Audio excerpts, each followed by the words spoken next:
Assalamualaikum warahmatullahi wabarakatuh. Kami dari kelompok 15 ingin mempresentasikan hasil kerja kelompok kami yang akan membahas tentang struktur distribution channel. Dalam pembahasan kali ini, kami akan membahas tentang perbedaan dari strategi distribusi kompleks atau intensif, selektif, dan eksklusif. Sebelumnya, perkenalkan, nama saya Nur Karima Nabila dengan nomor induk mahasiswa 20203063011132. Saya akan membahas tentang strategi distribusi intensif.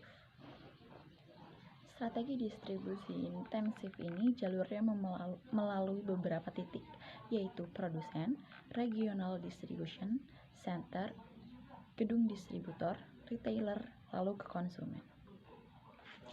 Sistem ini mendukung penjualan barang yang ingin menjangkau lokasi konsumen menyebar. Hal ini ditetapkan pada sistem produksi make to stock.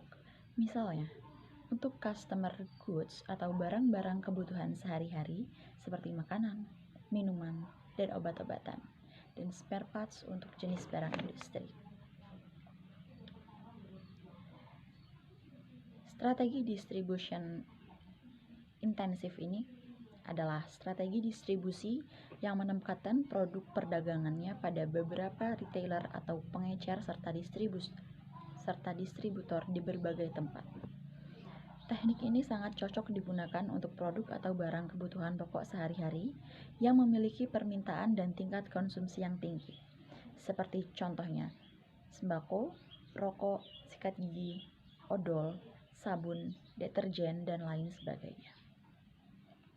Kelebihan dari strategi distribusi ini adalah memberikan akses yang mudah bagi pelanggan, dan kekurangan dari distribusi ini adalah banyak toko yang tidak akan menerima beberapa produk jika konsumen tidak suka memberi produk tersebut di tempat itu.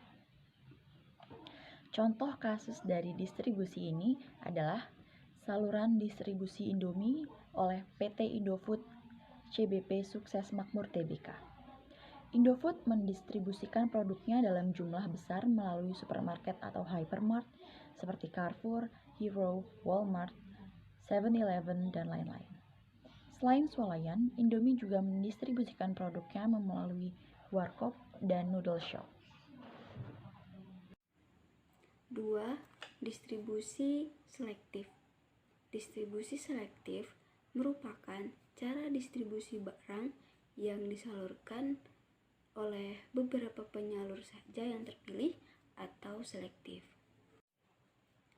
Perusahaan yang menggunakan distribusi ini berusaha untuk memilih sejumlah pedagang besar atau pengecer, kemudian agen yang terbatas di suatu daerah. Karena produk yang dijual merupakan barang yang tidak sembarangan, melainkan barang yang memiliki harga yang relatif mahal, serta konsumennya termasuk golongan tertentu. Contohnya barang konsumsi, shopping goods, atau barang mewah, specialty goods. Hal ini diterapkan pada sistem produk assemble to order, yaitu misalnya pada produk otomotif. Keuntungan dari distribusi selektif yaitu yang pertama, pemasok bisa mendapatkan umpan balik yang tepat tentang kinerja merek tertentu di pasar. Jalur distribusi ini meliputi produsen, distributor, retailer, konsumen.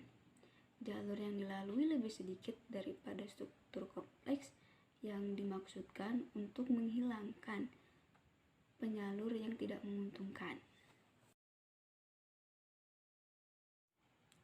Yang kedua, pemasok bisa memahami bagaimana distributor menangani produk dan pelanggan mereka. Yang ketiga, pemasok dapat mempertahankan citra produk melalui pembebanan persyaratan terhadap distributor. Yang keempat, distribusi yang selektif mampu meningkatkan cakupan pasar yang baik. Dan yang kelima, ada pengurangan biaya distribusi. Yang kedua, kasus ketergantungan pada bagian pabrikan mungkin muncul. Dan yang ketiga, mungkin saja metode distribusi yang akan mahal.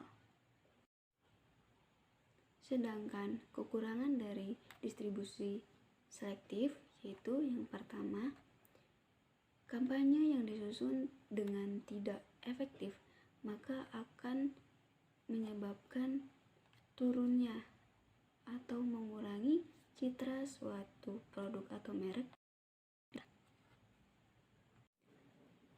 Contoh kasus kegiatan distribusi selektif yang dilaksanakan oleh perusahaan Garment Rani Collection Klaten dalam mendistribusikan hasil produksinya berupa pakaian jadi oleh penyalur yang dipilih oleh perusahaan berdasarkan persyaratan tertentu, sehingga akan sangat efektif untuk menyalurkan pakaian jadi ke konsumen. Yang ketiga ada distribusi eksklusif. Distribusi eksklusif adalah strategi distribusi yang hanya melibatkan satu distributor, pengecer atau grosir di lokasi geografis tertentu.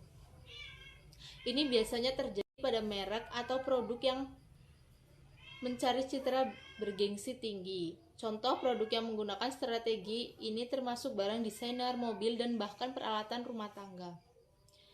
Melalui strategi distribusi eksklusif, merek dapat dengan mudah mengontrol kebijakan penetapan harga, inventaris kredit, promosi, dan layanan.